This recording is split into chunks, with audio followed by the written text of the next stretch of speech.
Како го оценувате денеска усвојувањето на извештајот од страна на АФЕТ, каде што имаше и усвојување со множество гласови, меѓутоа имаше и придавка модерен на македонски јазик од сестринската партија на Мицкоска? Добро што се усвои извештајот, за жал, од друга страна тоа е тотален дебакл и пораз на нашата дипломатија. Меѓутоа е уште нешто многу посериозно, а тоа е дека е ова една борба која што нашата влада на СДСМ ја доби пред повеќе години. Македонскиот јазик е потврден. Не само што е потврден македонскиот јазик и идентитет.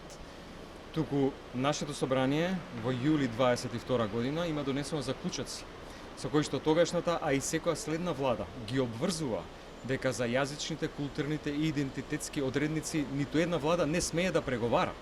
Ниту пак да се преговара за македонскиот јазик така како што е веќе прифатен во преговарачката рамка, во рамките на францускиот предлог, а е потврден од сите земји членки на Европската унија и впрочем е потпишан договорот со Фронтекс на чист македонски јазик, без никакви забелешки, без никакви фузноти.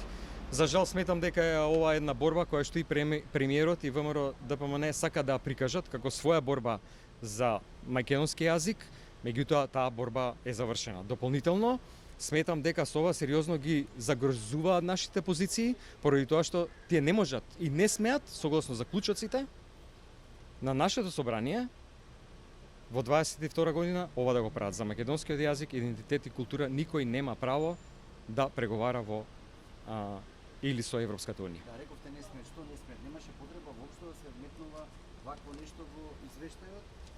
Еве, дозволете да прочитам. Ова се заклучоци кои што ги донело нашето собрание, заклучоци за кои што впрочем ВМРО ДПМН тогаш во тогашниот состав не гласале против. И тука јасно пишува дека се задолжува владата на Република Северна Македонија и целокупниот тим доследно да се придржува кон определбата за безусловно почитување на јазичните, идентитетските, историските и културните особености на македонскиот народ како елементи за кои не се преговара со Европската унија. Понатаму во текстот дека владата нема да прифати да разговара за поинакво решение за македонскиот јазик од тоа што е наведено во преговарачката рамка. А таму јасно стои чист македонски јазик. За жал сметам дека ова што го прави и премиерот и владата предводена од него во која учествуваат и Влен и знам сериозно ги нарушува нашите преговарачки позиции. Ова борба владата на СДСМ ја доби. Го потврдивме македонскиот јазик, чист македонски јазик. Пак ќе речем, ова што го прави, рековте владата на ВМРО и вреди. Со тоа што се вметнува во извештајот македонски јазик, тоа е грешка на... Не, со тоа што дозволуваат да воопшто има дебата за македонскиот јазик.